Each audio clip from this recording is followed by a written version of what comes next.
रह जाता है, वो भी ब्रह्म शक्ति का।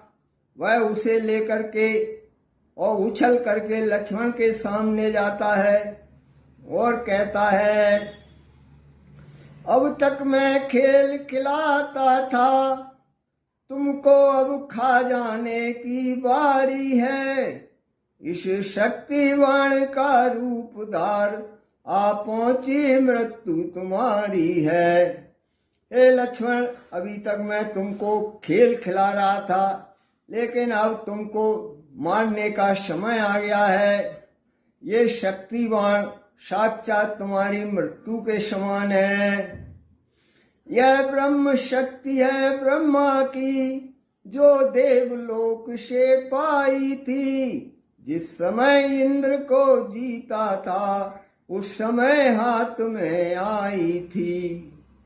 हे लक्ष्मण, ये ब्रह्मा जी की ब्रह्म शक्ति है। जब मैंने देवताओं पर विजय प्राप्त की थी, उस समय ये मुझे ब्रह्मा जी ने दी थी।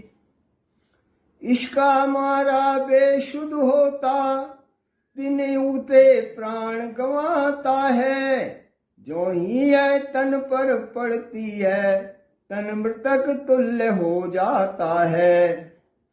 हे लक्ष्मण, इस शक्ति के प्रहार से आदमी पहले तो बेहोश होता है और जैसे ही दिन निकलता है वैसे ही अपने प्राण गंवा देता है। इसके शरीर पर पड़ते ही शरीर मृतक के समान हो जाता है। इसलिए समल और रघुवंशी, तू आज न बचने पाएगा। यह इंद्रजीत भूमंडल पर अब लखन जीत कहलाएगा। इसलिए हे रघुवंशी लक्ष्मण, अब तू संभल जा, आज तू बचने नहीं पाएगा। आज से इस पृथ्वी पर यह इंद्रजीत लखन जीत के नाम से जाना जाएगा। हंसकर लक्ष्मण ने कहा, इस मद पर धिक्कार। बाण गए मुंह दर गया, गई गदा तलवार।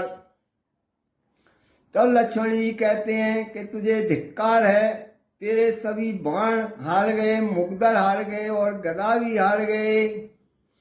जो भी हथियार तुम्हारे थे, उन सब ने हारी मानी है। जब शस्त्र युद्ध में हार गए, तो ब्रह्म युद्ध की ठानी है। हे दुष्ट, जो भी तेरे पास हथियार थे, वो तो सारे निष्फल हो चुके हैं। तू हार मान चुका है।